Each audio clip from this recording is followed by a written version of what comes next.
Alright, what's up, dude? So as promised, I have brought my Yamaha THR10C. So the Yamaha THR10C is a more of a like Fender sounding amp, right? And so by that I mean it's got more of the deluxe blues tones in there. So some of the amp models named on the rotary switch are deluxe, Class A, US blues, Brit blues, and mini. So I'm guessing the mini's like Mini Z, right? I've had all of the Yamaha THR amps. The THR5, the original cream one, the 10, the original cream one, the green one, the X, right, which has like the Van Halen, the brown sounds on it, and then the black one, which is this one. So I kept this one and got rid of the other ones because this one did everything I needed it to do and did it fairly well.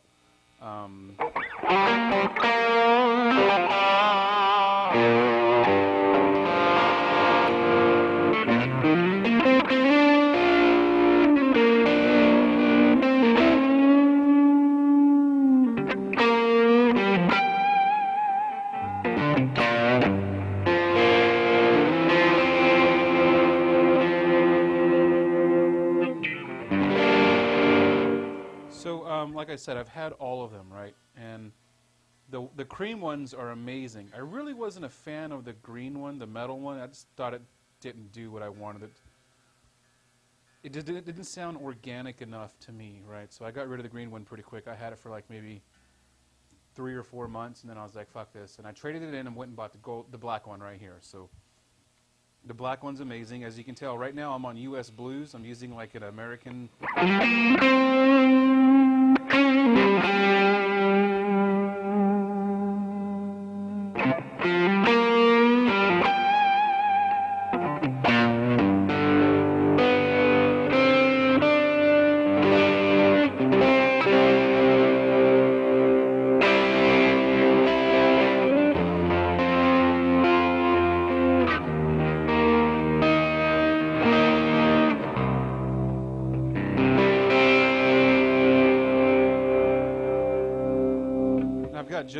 I've got like the hall reverb going wide in stereo, and then I have a little bit of vibrato very low.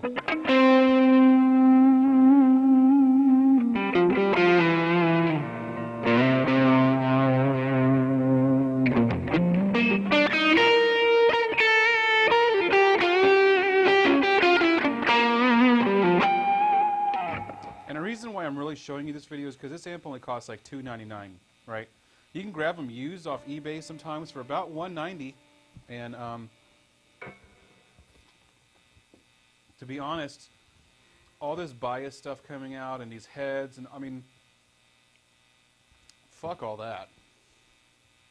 When Yamaha came out with the THR from day one, I was like a super fanboy, and have been ever since. This guitar is making a comeback, right? I swapped the pickups out of it yesterday, and so now we're rocking a 498T and a 490R. So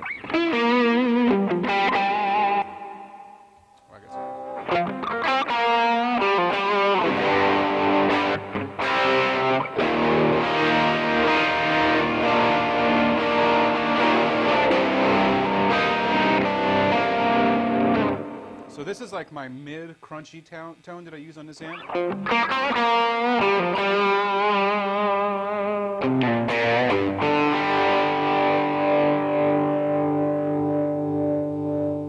You hear that? Isn't that amazing? This is like the most amazing modeling amp.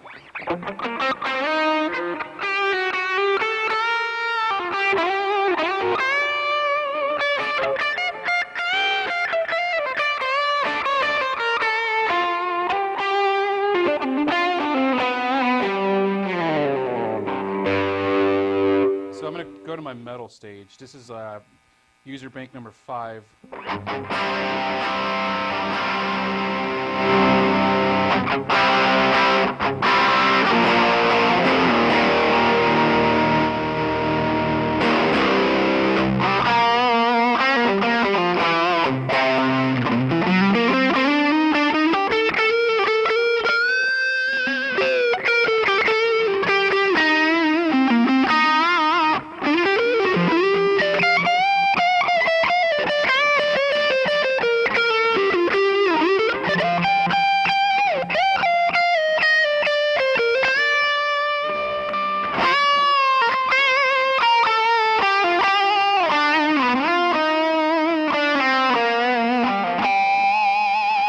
Got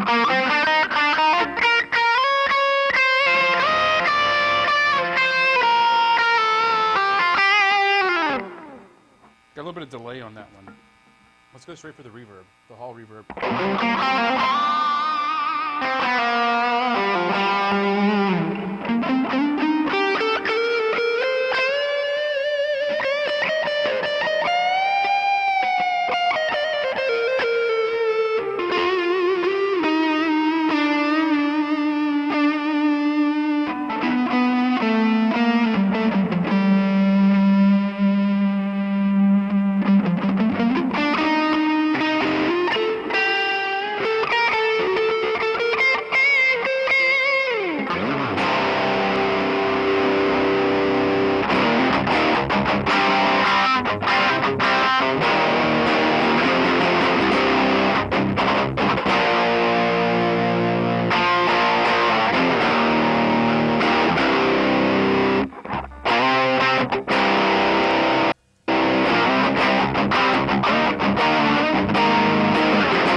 Yeah, I mean, like, honestly, dude, this fucking amp is amazing.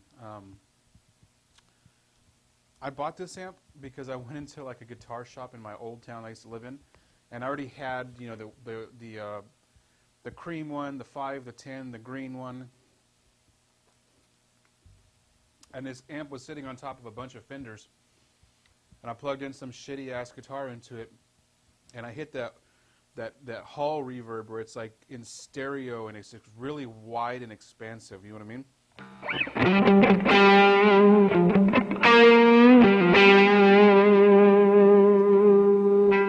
Something like this.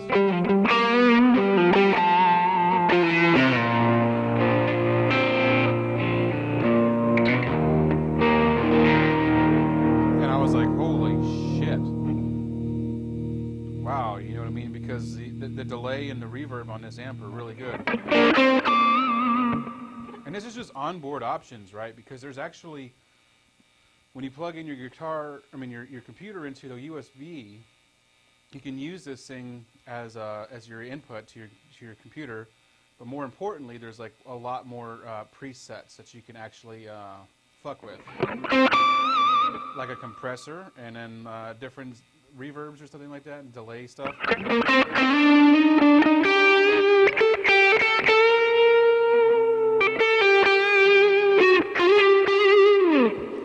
I actually had to pull this out of my television mount, right? Because the way I have this thing, so I use it literally as a desktop amp, right? This sits in my living room in the entertainment center. Like, here's a TV, then there's like the actual entertainment center, then like there's a cubby hole where this amp sits. And so when I'm sitting on the couch, I got a headphone out to wireless headphones, and I'm sitting on the couch using this guitar, or this amp, and I usually just sit in preset 3, this preset, because it has everything I need in it.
this amp. I mean,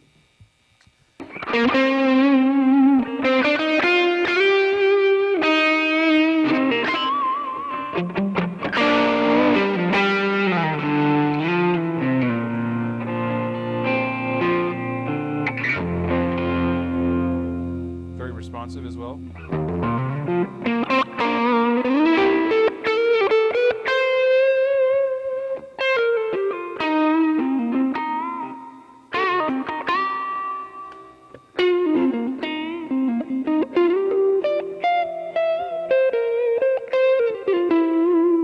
The pickups in this guitar are the pickups I got out of my 2012 Studio, Les Paul Studio, which have this split option, but they really don't split. It's just a filter on top of the cap that makes it sound like a single coil, but in my opinion, it really doesn't.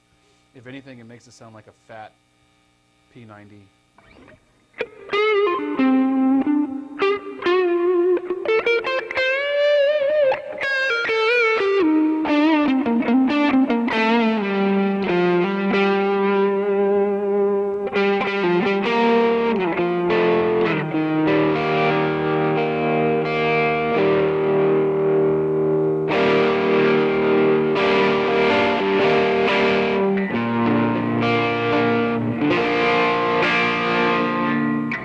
So you know the story of this guitar, right? This is my Gibson, right?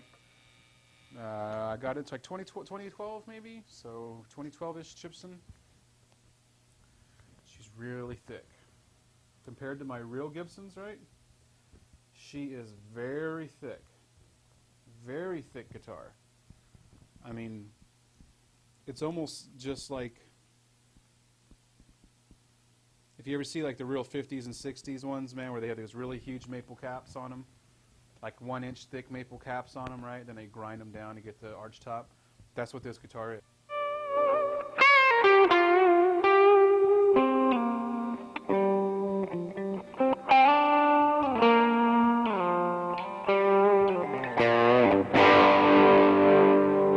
So I just really quickly wanted to mention something else, right? Like I said, I've been a diehard Yamaha THR3 or THR fan for the longest time, and I remember whenever they were making the Yamaha THRs, the way they branded it is like, this is your third amp. That's what THR stand for, your third amp. You have your main stage amp, you got your practice amp in the gig room or something, and then you have this desktop amp, right?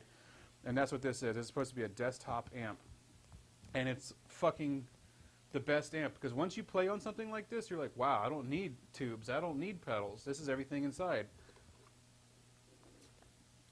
And when you're sitting fairly close to the amp and you crank the amp, it sounds massive, mahoosive. The only problem is it doesn't have like a line out other than this headphone jack that I'm using right now.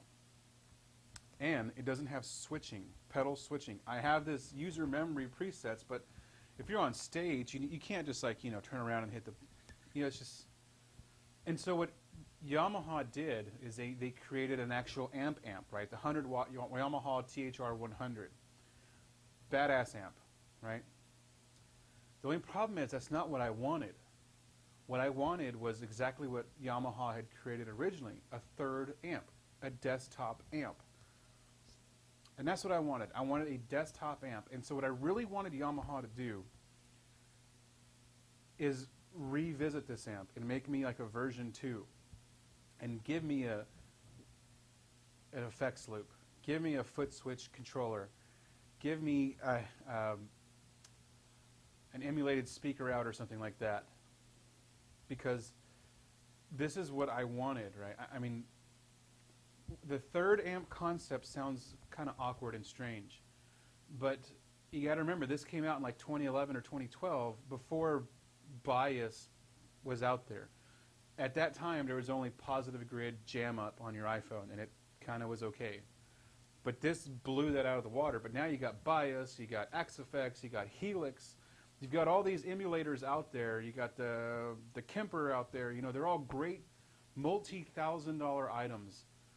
And in my opinion, this is really all you need. If all you're going to do is sit there on your desktop, right next to your computer, into your computer, and you hide it in a cubby hole of your entertainment system like I do, this amp does everything you need it to do. So, you know, I'm ranting a little bit, but I just want, if anyone from Yamaha hears me, please revisit this amp. Give us an effects loop. Give us a pedal controller, input, so I can put like at least an A/B control switch on there or something like that. And that's all we really wanted. The 100-watt amp, awesome. And give us, instead of like the green, white, and black models, just give us one model. So like a Yamaha THR10 version 2, right? And it has all of it in there. It has the green mode, the cream mode, and the black mode. And like I said, a line of an effects loop and a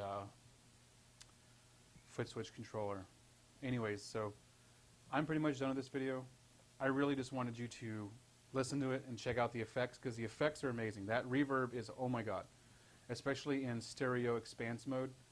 Holy shit. The reverb and the delay and the vibrato are awesome. The amp sims on this are great. There's a couple that are not usable for me, what I want to do with, but for you they might be. Or maybe they're better on single coils than they are on humbuckers. So anyways, you guys have a good weekend, and maybe one day I'll do another video with this amp, but right now I'm done. It's an awesome amp, and I hope you liked it. So rock on and have a good weekend.